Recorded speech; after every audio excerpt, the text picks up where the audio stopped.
bonjour, est-ce que vous pouvez vous présenter du coup et nous dire qu'est-ce que vous faites comme métier? Bonjour, alors je m'appelle Arthur Janouto et je suis facteur d'instruments à vent. Donc, Oui. le terme facteur, ça vient du latin facto qui veut dire faire. Voilà. D'accord. Et du coup, à quoi ressemble une journée type? Alors une journée type, il existe quand on est dans un atelier comme le nôtre, il y a des spécialisations, un peu comme quand on est dans la gastronomie par exemple.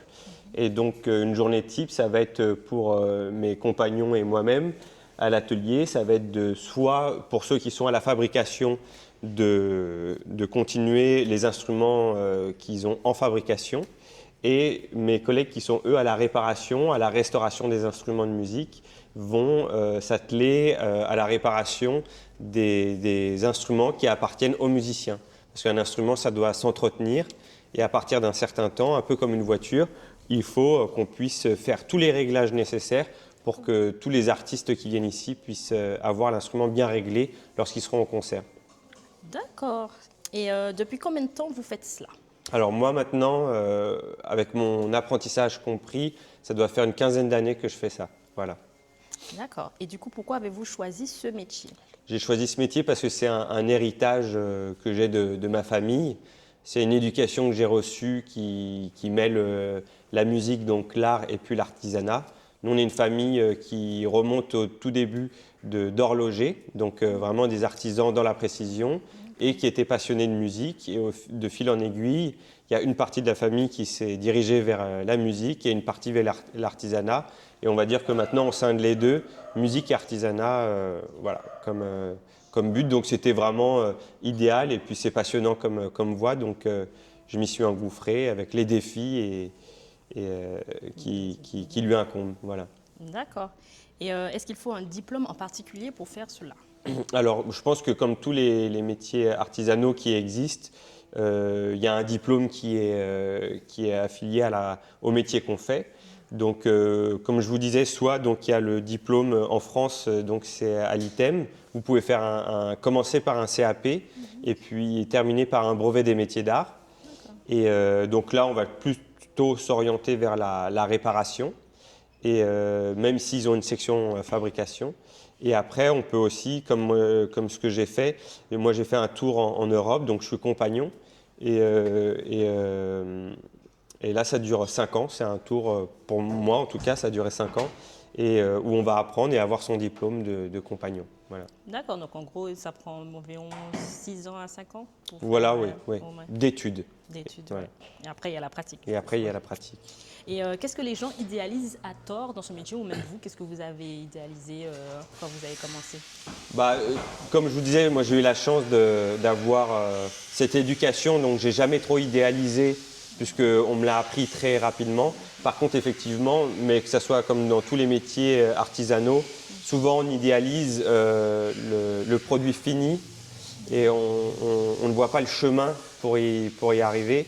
Et par exemple, que ce soit un très bel instrument, un très beau bijou, un très bon plat qui est fait par un artisan, bah souvent quand on le fabrique, quand on le fait, c'est passionnant, mais c'est des critères et des codes que notre société actuelle, en tout cas en Occident, a perdu.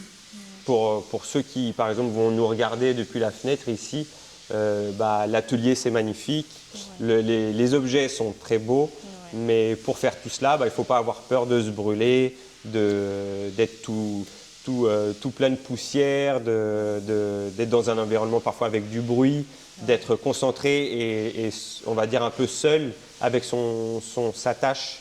Voilà, on n'est pas sur un ordinateur où s'il y a une faute qui est faite, bah, on a juste à effacer, on n'est pas, mais c'est aussi très sain pour l'esprit. D'accord. Voilà. Et en général, pour faire une pièce ou rénover, combien de temps ça vous prend? Bah, tout dépend en fin de compte de la pièce ou de l'instrument à rénover et de la difficulté qu'il y a. Mais par exemple là, c'est un instrument, il y a des centaines d'heures de travail qui sont déjà dessus et il y en aura sans doute encore une bonne vingtaine. Et donc il faut se dire que… Et puis c'est la répétition. Mais comme dans beaucoup de métiers, si on veut être un bon comédien, si on veut être un bon musicien, tout, il faut répéter, répéter, répéter, répéter, répéter. Et ça, c'est quelque chose, on va dire qu'à notre époque, c'est on idéalise qu'on arrive rapidement à un objet terminé, beau et avec un haut niveau d'exigence rapidement. Et on le voit avec l'IA ou toutes ces choses-là où on tend à vouloir utiliser beaucoup de raccourcis, alors que l'artisanat, justement, ça nous remet un peu les pieds sur terre. C'est un objet, pour l'instant, qui est fait par l'humain. Et pour avoir un tel niveau d'exigence, parce qu'on travaille par exemple avec tous les musiciens un peu du monde entier, hein, on travaille avec les solistes de Chicago, de Paris, de Berlin ou autres, et tous ces gens-là qui ont un très haut niveau d'exigence, parce que le public a un haut niveau d'exigence, nous ça nous met aussi la barre très haut pour qu'on puisse leur proposer des instruments de musique qui seront à la hauteur de leurs attentes. Donc c'est tout ça qui est aussi très gratifiant. C'est que c'est un travail profondément humain en fin de compte. D'accord, donc vous direz que du coup c'est ça le côté satisfaisant par exemple de ce métier. Oui, bah, c'est un peu comme dans ce que vous m'avez posé comme question, c'est qu'est-ce qui est à la fois difficile et contraignant et qu'est-ce qui est à la fois satisfaisant. Ça, ouais. C'est le fait que ça soit si difficile et contraignant qu'une fois que la tâche est bien accomplie, que ça en devient satisfaisant. C'est un peu comme quand on révise ses mathématiques, pour ceux qui ont des difficultés, comme moi j'en ai eu par exemple. Quand on arrive à enfin comprendre et résoudre le problème, c'est là que ça en devient gratifiant.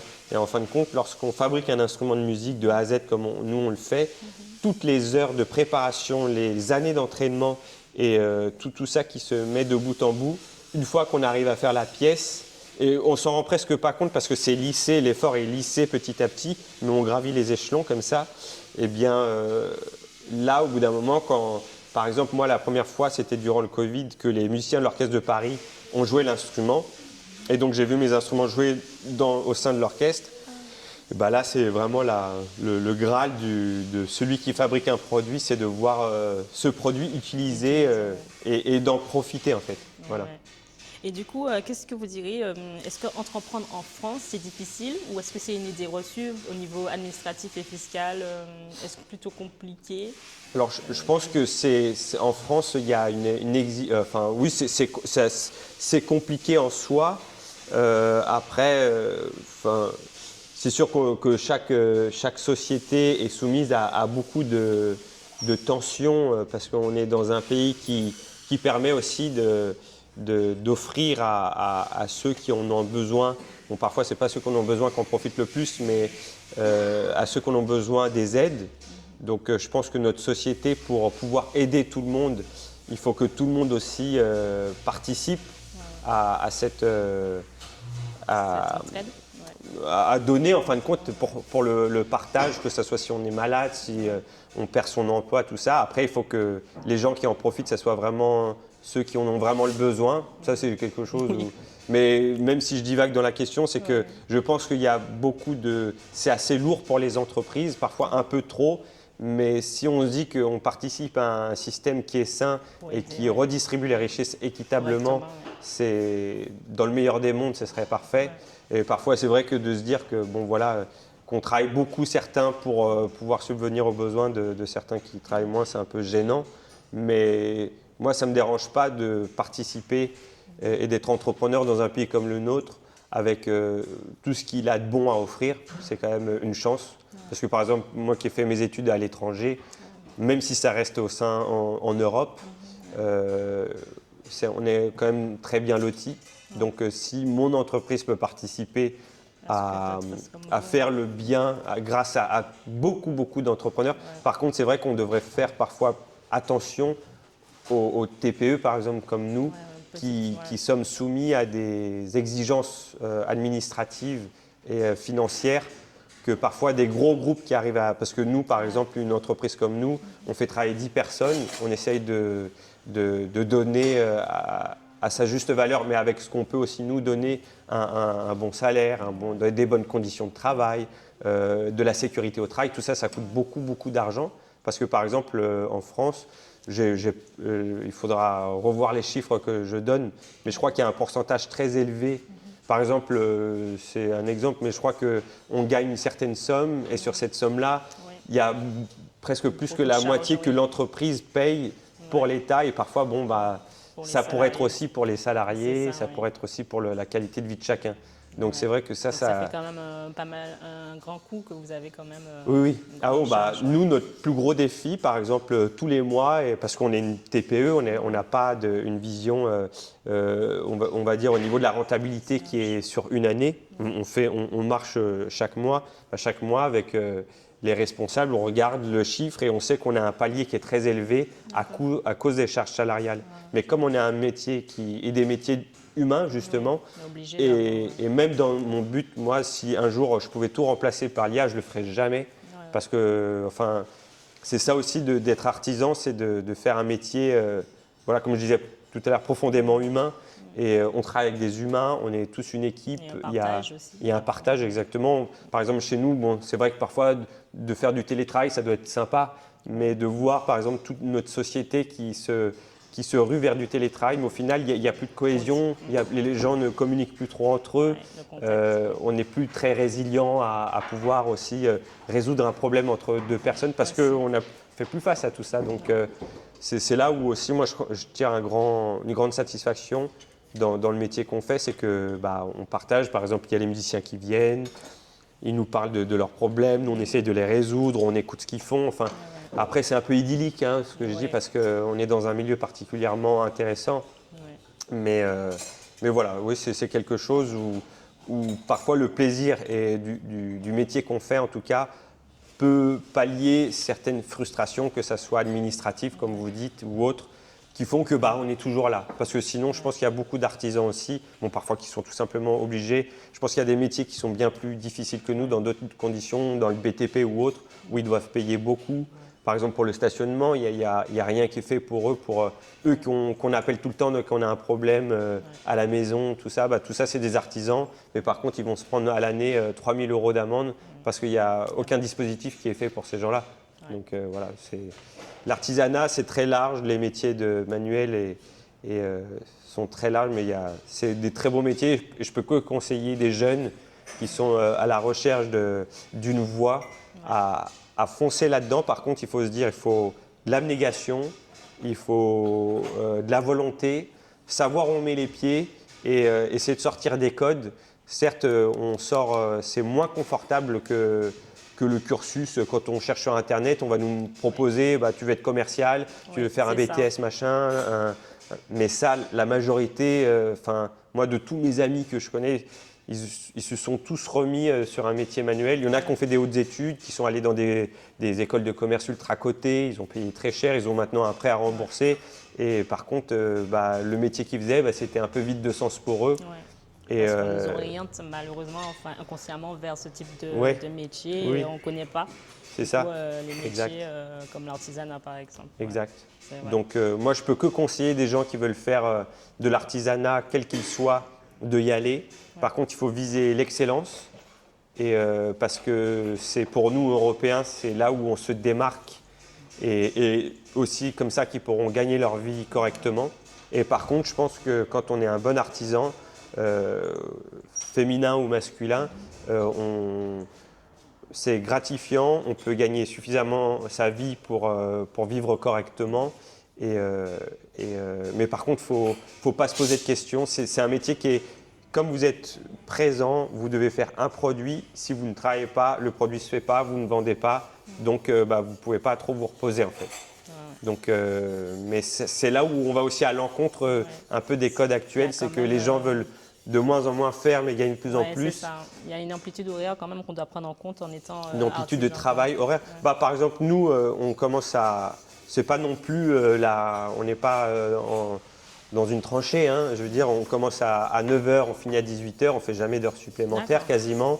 Mais par contre, dans la plage horaire qu'on travaille, on travaille. Voilà. C'est pas, par exemple, je travaille 1h30, je vais faire ma pause café, je réfléchis, je vais papoter. On discute entre nous, on met de la musique, tout ça. Mais il y a toujours cette idée de, il faut produire, il faut faire. Nous, si on s'arrête, il n'y a rien qui rentre. Donc, si on veut avoir ces petites noisettes pour l'hiver, il faut toujours qu'on travaille, voilà. C'est ça. Et du coup, avez-vous déjà pensé à abandonner ou changer d'orientation? Non. Ou aller peut-être s'agrandir ou autre? Vous avez pas de s'agrandir, de changer, de m'orienter. En fin de compte, comme je vous disais tout à l'heure, quand on choisit cette voie-là, bien sûr pour chacun, mais par exemple là je parle individuellement pour moi-même, bon, c'est une histoire de famille où j'ai eu le choix de continuer ou non. Mais une fois que je me suis lancé, je me suis dit, je veux tenter d'être un des meilleurs dans ce que je fais. Donc la question d'abandonner ou de m'orienter, elle était pas du tout permise en fait. C'est comme je pense à un grand sportif, les grands judokas, Teddy Riner, tout ça, ou j'en sais pas, ou d'autres. Enfin, quand ils décident, s'ils sont à la place où ils sont, c'est qu'ils ont vécu des moments, je pense, très difficiles. Mais pour y arriver, il ne faut pas trop se poser la question d'abandonner, quoi. On peut avoir vraiment des moments critiques, c'est pour ça qu'on a un entourage qui est très important. Mais je pense que, ou comme tous les grands cuisiniers ou autres, il y a des moments difficiles, mais de là à abandonner, non, ça ne m'a jamais effleuré l'idée. Enfin, quand on fait ces métiers, il faut être fier de soi. Donc il faut être fier du travail qu'on fait. Et quand on est fier, en fin de compte, il n'y a pas de ce genre de questions. Elle peut exister, elle peut effleurer l'esprit, mais elle n'a pas lieu de d'ébranler les fondations de mon engagement, en tout cas. Voilà. D'accord. Et du coup, avez-vous une anecdote client à nous raconter qui vous a marqué à nous raconter? Alors, peut-être ça sera plus du côté de mon père, parce qu'il a plus de bagages que moi mais des anecdotes, il en existe beaucoup, hein, des gens, que ce soit des passionnés, des musiciens qui viennent nous confier leurs instruments, des gens un peu plus farfelus qui retrouvent des instruments de leurs grands-parents ou autres dans leur cave. Après, pour moi, les anecdotes, pour le moment, elles sont plus de l'ordre de la mise au point des instruments, que ce soit avec les musiciens justement de l'Orchestre de Paris, les professeurs du CNSM ou autres qui nous aident, qui vont mettre… C'est des anecdotes émotionnelles, on va dire, de musique qui vont faire vibrer ou non. C'est pas une anecdote orale, c'est des émotions qu'on vit jour après jour. Mais comme ça, des anecdotes, je ne pourrais pas vous en… Bien sûr, on a déjà eu des gens un peu farfelus qui vont nous apporter des instruments. Et une fois, c'était un vieux monsieur qu'on n'a plus jamais revu et qui nous disait qu'il était poursuivi par des gens et qu'il avait caché sa flûte sous son canapé ou quelque chose comme ça et que je ne sais même plus qu'il avait parlé du kraken ou de choses un peu complètement folles. Et de temps en temps, on a un peu de gens un peu foldingues comme ça, mais c'est des fous, des gentils fous. Voilà, c'est une anecdote où ça nous fait rigoler. Oui, ça, où il y a un musicien souvent qu'on n'a plus vu depuis longtemps, mais qui joue de la trompette piccolo. Donc c'est de la trompette et piccolo, c'est qu'elle est dans un registre aigu. Et donc il joue, donc il y a le tunnel qui relie le côté de gare d'Austerlitz à gare de Lyon. Et il se met dans le tunnel et il joue de la trompette. Et il joue plutôt bien et ça donne un effet assez mystique parce qu'on entend ce son qui sort du tunnel. Donc c'est un peu un son comme s'il sortait d'une église. Et c'est un côté un peu mystique, effectivement. Où toutes les anecdotes aussi, on peut voir la force de la musique lors du Covid et de tout le confinement, tous les gens qui pouvaient faire de la musique sur leur balcon ou c'était une manière de rappeler qu'on est tous reliés entre nous. Et à chaque fois, on voit, c'est grâce au son, en fin de compte, qu'on arrive à lier les gens. Donc c'est des petites anecdotes, mais qui font du bien, en fait, dans notre métier de tous les jours. Oui. Et la dernière question du coup, est-ce que vous avez un conseil à donner à ceux qui voudraient justement devenir artisans ou entrepreneurs comme vous le faites ou non? Alors moi mon conseil c'est de y aller étape par étape, de connaître la valeur que vous avez et de ne pas, on va dire, vouloir aller plus vite que la musique. Il vaut mieux, dans ce genre de métier-là que vous visez, il faut… même si le temps aujourd'hui c'est quelque chose qui manque dans notre système, mais il faut pouvoir prendre son temps, s'entourer de personnes, on va dire, de bons compagnons de travail. Il faut être minutieux, ne pas hésiter à recommencer. Il faut avoir de l'abnégation, il faut y aller plein de volonté, de bonne volonté, mais surtout de ne pas aller… souvent, on se dit « Ah, bah, je vais me mettre dans l'artisanat, je vais être MOF, ou je vais donc meilleur ouvrier de France, ou je veux faire ci, ou je veux faire ça. » Mais Pas viser trop. voilà, il ne faut pas viser trop. Faites bien déjà la première tâche, faites-la bien. Si vous la faites très bien, vous faites la deuxième et vous la refaites très bien. Et vous aurez déjà la tâche 1 et 2 qui seront bien. Et on monte comme ça. Et on y va petit à petit. Et il y en a qui vont plus vite que d'autres parce qu'ils ont un talent naturel.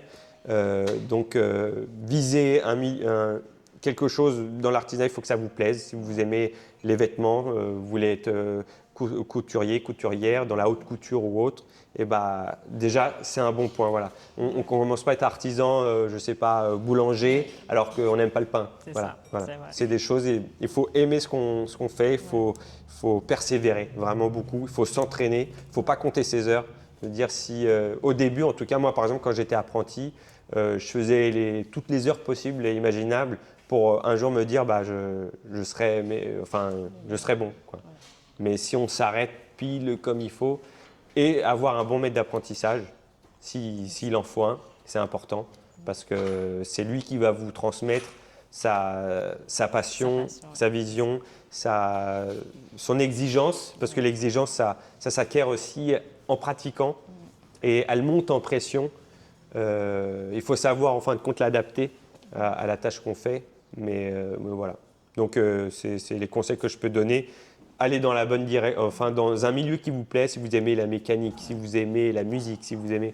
Et tout ça, après, le mettre en place, s'entraîner. C'est comme si, en gros, c'est comme si vous alliez commencer un nouvel entraînement de sport. Il faut faire le sport qu'on aime et il ne faut pas lâcher, même quand ça fait mal. Donc là, eh ben, c'est la même chose. Exactement. Voilà. Mais en tout cas, on remercie Arthur. Du coup, on vous remercie pour cette interview. Ben, je vous en prie, avec grand plaisir. Et merci à vous. du coup, à bientôt. À bientôt.